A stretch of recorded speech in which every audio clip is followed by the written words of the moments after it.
You are requested not to enter the water due to bad weather and rough sea conditions. You will be in danger if you do not listen to the warning. If you do not come out of the water, the police will be informed. Artificial intelligence म्हणजेच ए आय आपल्या बऱ्याच जणांना माहीत असेल, कारण आता ए आयचं जग आहे. ए आयचे प्रोजेक्ट जे आहेत ते सध्या रन होत आहेत आणि ते सक्सेससुद्धा होत आहेत. नमस्कार, मी संधवी राजवर्धन, गोमंतक डिजिटलमध्ये आपल्या सगळ्यांचं मनापासून स्वागत. मी आता आहे मीरामार बीचवरती. याचं कारण असं की आपल्याला माहिती आहे गोव्याला भला मोठा असा समुद्रकिनारा लाभलेला आहे आणि देशभरातनं विदेशातनं बरेचसे पर्यटक जे आहेत ते गोव्यामध्ये या समुद्रकिनाऱ्याला भेट देण्यासाठी येत असतात. आणि यावेळी जीवघेणे अपघात होतात आणि आपण पाहिलं तर समुद्रकिनाऱ्यावरती जीवरक्षक जे असतात ते तटस्थ या घटनांकडे लक्ष ठेवून असतात. पण त्यांच्याच मदतीला आता ए आयच्या माध्यमातून 2 रोबोट आले आहेत. ऑरस आणि टायटन असे हे 2 रोबोट आहेत जे या जीवरक्षकांना मदत करणार आहेत. असे काही जे अपघात या समुद्रकिनारी घडणार आहेत तर त्यांना आळा बसवण्यासाठी हे 2 रोबोट तयार केले आहेत. नेमकं कशा पद्धतीने हे वर्क करतायत चला पाहूया.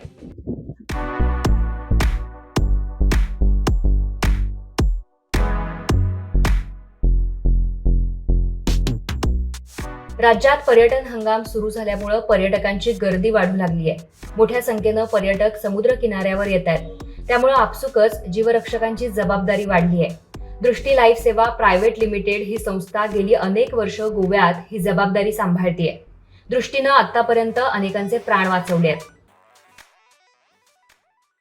हम लोग करीब 6,500 सैलानियों की जान बचा चुके हैं. इनमें फॉरेनर्स भी हैं, इंडियन टूरिस्ट भी हैं, बच्चे भी हैं, लोकल गोवंस भी हैं.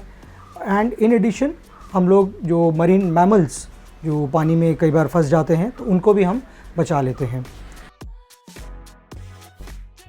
यातच गोव्याच्या किनारपट्टीवर अपघातांमध्ये सतत वाढ होत आहे. यामुळे एआयचा वापर करत ऑरस नावाचा रोबोट गोव्यातील बीचवर तैनात करण्यात आला आहे. याशिवाय ट्रायटन हा एआयच्या माध्यमातून मॉनिटरिंग सिस्टीमचा प्रायमरी फोकस जो पाणी नसलेल्या क्षेत्राचं पूर्णपणे एआयवर निरीक्षण करणार आहे. हे रोबोट जीवरक्षकांप्रमाणे लोकांचा जीव वाचवण्यास मदत करणार आहेत. पिछले कुछ सालों से स्पेशली ड्यूरिंग कोविड हमने रियलाइज़ किया कि टेक्नोलॉजी का इतना ज़्यादा एडवेंट आ गया है टेक्नोलॉजी का आजकल कि क्यों ना हम इसको भी लाइफ गार्डिंग के तौर पे लाने की कोशिश करें. तो इसी सोच के साथ हमने 2 आर्टिफिशियल इंटेलिजेंस के सहारे से 2 नए उपकरण लाने की कोशिश की है. उनमें से एक है ऑरस जो कि एक स्वचालित रोबोट है जो अपने आप 4 जिसके पहिए हैं उस पर चलता है. ये लाइफ गार्ड्स को पानी दे सकता है, फर्स्ट एड सामान कैरी कर सकता है किसी भी टूरिस्ट को अगर इंजरी हो जाए उसके लिए, और सर्फ बोर्ड्स कैरी कर सकता है. ये रिमोट कंट्रोल से भी चल सकता है और ऑटोमेटिकली अपने आप ही पानी को जज करेगा, वार्निंग जज करेगा. कोई रास्ते में कोई ऑब्स्टिकल है तो उसके भी साइड से जा सकता है. दूसरी टेक्नोलॉजी हमने लाने की कोशिश की है जिसको हम कहते हैं ट्राइटन.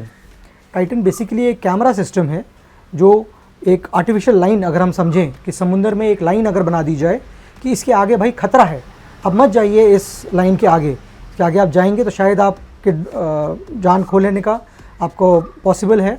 तो उस लाइन को क्रॉस ना करने से पहले ही हम टूरिस्ट को वार्निंग देते हैं ऑटोमेटिकली कि भाई खतरा है, आप आगे मत जाइए. ये दोनों सिस्टम दिन में और रात में दोनों तरफ काम कर सकते हैं और आज तक लगभग करीब 18,000 घंटों की ट्रायल और टेस्टिंग हम कर चुके हैं इन दोनों रोबोट्स और आर्टिफिशियल इंटेलिजेंस सिस्टम्स के द्वारा. ऑरस हा एक सेल्फ ड्रायव्हिंग रोबोट आहे जो समुद्रकिनारी गस्त घालून भरतीच्या वेळी पर्यटकांना सतर्क करत जीवरक्षकांना मदत करणार आहे. समुद्र किनाऱ्यावर पाळत ठेवत गर्दीचे नियोजन देखील या रोबोटच्या मदतीने होणार आहे. याशिवाय या ट्रायटन मॉनिटरिंग सिस्टीमचा प्रायमरी फोकस हा पर्यटकांना धोका असल्यास सतर्क करून जीवरक्षकांची मदत करू शकणार आहे. हमारा ऑब्जर्वेशन है कि कई बार होता है कि अगर लाइफ गार्ड बोलता है, जो हमारे लाइफ सेवर हैं, वो किसी को वार्निंग देता है कि भाई आगे मत जाइए, तो कई बार जो टूरिस्ट होते हैं वो शायद उस बात को नहीं सुनते हैं. पर ये हमारा पर्सनल एक्सपीरियंस है कि जब रोबोट अनाउंसमेंट करता है कि प्लीज़ आगे मत जाइए, खतरा है, टूरिस्ट ज़रूर सुनते हैं और वापस आ जाते हैं. तो प्रैक्टिकली अभी तो हमारे मेरे पास रेडीली फिगर्स अवेलेबल नहीं कि कितनी जानें हमने सेव की होंगी, but yes the warning itself कि भाई आप पानी में मत जाइए, उससे ही हज़ारों लोग खतरा समझ के पानी में नहीं जाते हैं. तो उससे ही हम लोग समझ सकते हैं कि हज़ारों जाने तो वैसे ही वार्निंग देते कि लोग थोड़ा सा पीछे संभल जाते हैं। गेल्या 2 वर्षात किनारपट्टी भागातील लोकांनी 1000 पेक्षा अधिक बचावाच्या घटना पाहिल्या आहेत। दृष्टीचे कमांडर नवीन अवस्थी यांनी सांगितल्यानुसार काही समुद्रकिनारी भागात सध्या हे रोबोट कार्यरत आहेत। जेव्हा हे रोबोट सूचना करत असतात तेव्हा पाण्यामध्ये गेलेल्या व्यक्ती सूचना ऐकून बाहेर येतात। मिरामार बीचवर याचं प्रात्यक्षिक आम्ही पाहिलं असताना आम्हालाही हा अनुभव आला।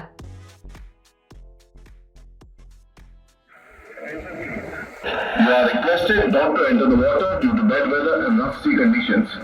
You will be in danger if you do not listen to the warning. If you do not come out of the water, the police will be informed. कृपया ध्यान दें, आपको पानी में जाने की अनुमति नहीं है। आपकी जान को खतरा हो सकता है। You are requested not to enter the water due to bad weather and rough sea conditions. You will be in danger if you do not listen to the warning.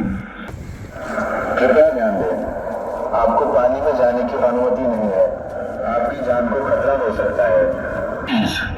You are requested not to enter the water due to bad weather and rough sea conditions.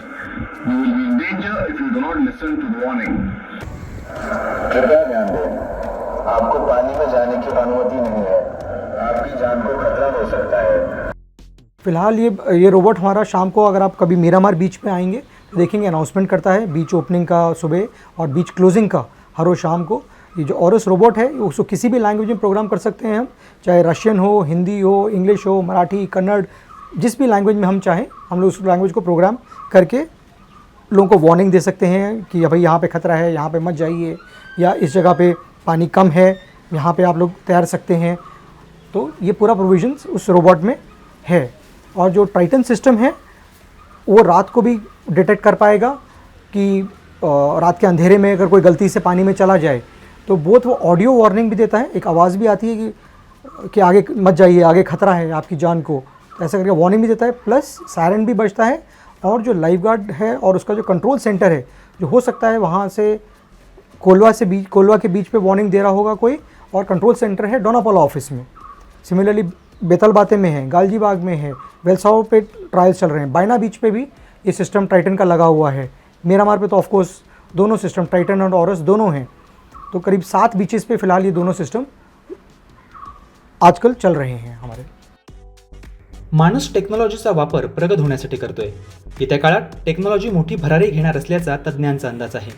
अनेक टेक्नॉलॉजीवर आत्तापासून चर्चा होते। Extend reality, AI based tool, foldable phone आणि आता रोबोटपर्यंत अनेक नवीन technology दैनंदिन जीवनात येईल। यामुळे भविष्यात रोबोट माणसाची जागा घेणार हे नक्की असलं तर या घटना कमी होण्यासाठी तसेच त्या टाळण्यासाठी ऑरस आणि ट्रायटन हे समुद्रकिनारी दिशादर्शक ठरणार आहे हे निश्चित।